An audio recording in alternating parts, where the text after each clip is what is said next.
Hello, friends. Okay, it is the new moon of spring, and again, I know is a little strange because this energy is like, let's frolic and play, and we're not quite in that corporeal, physical reality. But that's okay. I mean, we can still go outside. It's just again, it's important to be mindful. But however, you can express all of this excitement, exuberance, vibrancy in productive, healthy, safe for yourself and for other people ways. Beautiful. Do that. That's really essential. We still have what we've talked about in recent videos: Mars and Jupiter conjunct in Capricorn, and this energy is all about doing, is building, being productive, moving forward. So I think that's really essential, especially since all this Aries energy is ruled by Mars and Capricorn. So these two different conjunctions that are occurring are impacting each other. So this new moon is in Aries. Yay.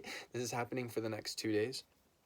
And of course, we'll still have Aries season for the next about 27 days, just about 4 weeks.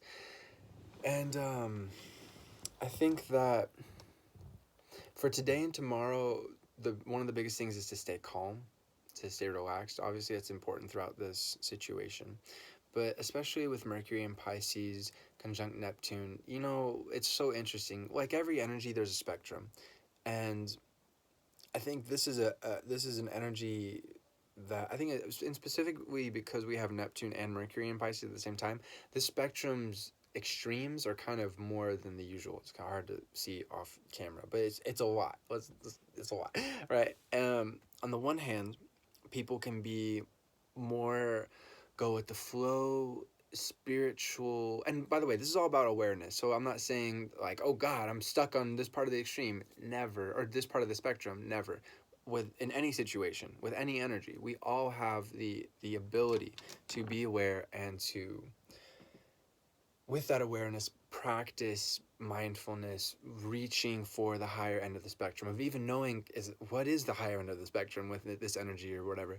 And then knowing, okay, this is what I do to make sure that I make the choices necessary for me to go up here. We all can control these things. We can guide these effectively.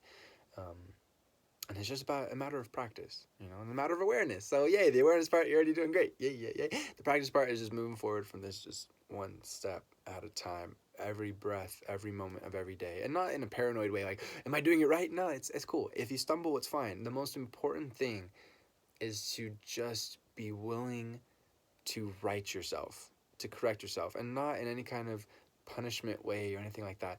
To be patient and gentle and go, you did that thing again, you silly person. Don't do that. Okay, now we know. Let's move forward. Um, that's the thing. So, again, that's true for any energy. As per the spectrum, we have the positive with Mercury, Pisces, Neptune, Pisces, and this is something that's going to be going on for the next 2-3 weeks, especially. This combination of Sun and Aries, Mercury, Pisces, again, some people are going to take it and run with it in the best possible direction. We'll get into the challenge of the other extreme, the other spectrum in a second, the other part of the spectrum. But the best thing to shoot for during this time is to go with the flow, to recognize that, yes, we have a lot of energy, especially for today and tomorrow. We have a lot of energy to work with, and it's really important to channel that energy positively. Again, I can't say it enough. It's always good to move our bodies and work out, but this time especially. And I know not going to a gym can really suck, but with body weight, run in place. I did that. I was having difficulty sleeping last night, so I'm just like, you know what, I have too much adrenaline pumping. I'm overthinking things. I'm just going to get up and start running in place. And it worked. Something else that's been really helpful is doing the Om. And again, it might feel silly for those who's never done it, but it's so helpful to just go Om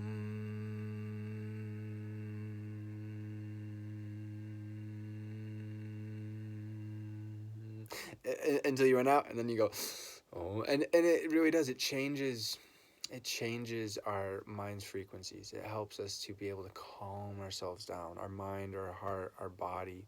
Helps the spirit to be able to speak and to dwell in that peace and that power and that relief. So I think that's the most important thing, is to channel all that energy working out, and also utilize practical tools to keep yourself calm, to keep yourself centered, to keep yourself grounded. If you do all that, beautiful. And again, to stay as productive as possible as per professional. If you can't work right now, focus on your skills. And if there's no direct correlation, there's probably several direct correlatory I don't know if that's a word, but you get what I'm saying. Different activities that you could do to help you when this all does lighten up and you are able to return to your job, to have new skills that you didn't have before. But if that's absolutely not the case, focus on building other skills, developing other things, hobby, whatever, and really just focus on something that requires a lot of time and energy and effort. And that's going to be a great way to channel all this energy. Again, if you're utilizing these tools to keep yourself calm and to keep going with the flow and to recognize that you're in this just like everybody else, no one of us, no group of us can control this. We're just doing our best, and together we will get through this. We are getting through this. Then, and just let the officials who are perfect and primed for this situation, who are specialists who specialize in this situation, to do their thing, follow their guidance, always. Always pay attention to it. Um, think critically for yourself of what to follow and what not. But I mean, overall, the advice coming from health officials around the world has been really effective from what I've seen so far, and I'm sure it will continue to be so. So if you're doing all that, yay, you'll be able to calm and go with the flow, and everything will be good.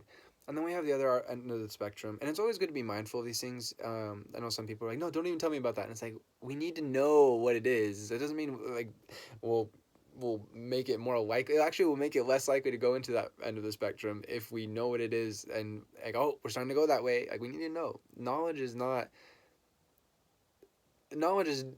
good. Knowledge is power. Knowing something doesn't make it more likely to occur. And again, like I said, it's actually the exact opposite correlation. If we know something, we can avoid it more. We can prevent it more.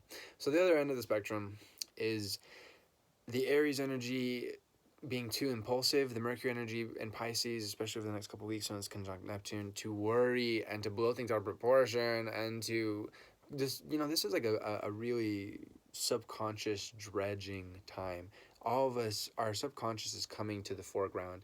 And for those who've been doing subconscious work for years, this is a time where it's like, oh, cool. Actually, overall things are pretty good. Maybe I need to do this more. I need to do this less. There's always room for improvement. But overall, yeah, I'm in tune with my subconscious. I'm in tune with my needs. Um, doing pretty good. Other people was dredging up and it's like, oh fuck, Maybe there's a substance abuse problem. Maybe there's a deep fear that has taken root or been at the root of a person's life for years, and it needs to be addressed. It's okay if whatever it is. There's no judgment whatsoever. Okay, analytically speaking, and be like, that's a lot to deal with, but judgment, no, no, no. So whatever you're dredging up, or rather whatever's being dredged up for you at this time, because we're all, again, we can consciously dredge up ourselves, and that can be really helpful to just really go the extra mile, and that can be really great for now and for the future, for growth, for healing, for empowerment. But I think it's really important to just focus on whatever's coming up at this time and allow it to be. Don't try and control it. Focus on the inner world. The outer world is working itself out. It's good to be practical in your dealings with the outer world, but ultimately, this is really a time where we're supposed to be making huge progress, utilizing all this Aries energy for momentum, for forward, for new birth of awareness and growth and productivity and all of that, as per our individual selves. What's going on in here? What can I guide effectively? And again, we can't ever really control ourselves, but we can guide effectively through awareness and through practice of that awareness. So this is a time to heal any kind of fears that we have. Get information about what's going on in the outside world. That's really important, to be able to allay fears and to recognize, oh, this fear is completely out of proportion to reality. This fear is not realistic or accurate. And also to recognize what personal fears are going on. So getting facts about your inner world, and that comes through meditation, that comes through reflection, that comes from creating time and space to really reflect and ponder. Why am I feeling this way? What's going on? And reaching out to officials to help you. So as always, handy dandy astrologer friend is right here. If you're looking for a reading, feel free to get in contact with me. YouTube, about section, you can get all of my contact info, the different readings I offer. They all basically boil down to the same thing, talking about you and your energies, any questions that you might have. And in YouTube about section, and then Instagram in my bio section. That link is there. Infinite love to you, my friends. Namaste. We're getting through this one day at a time. Plan your next month. It's the new moon in Aries. Yay!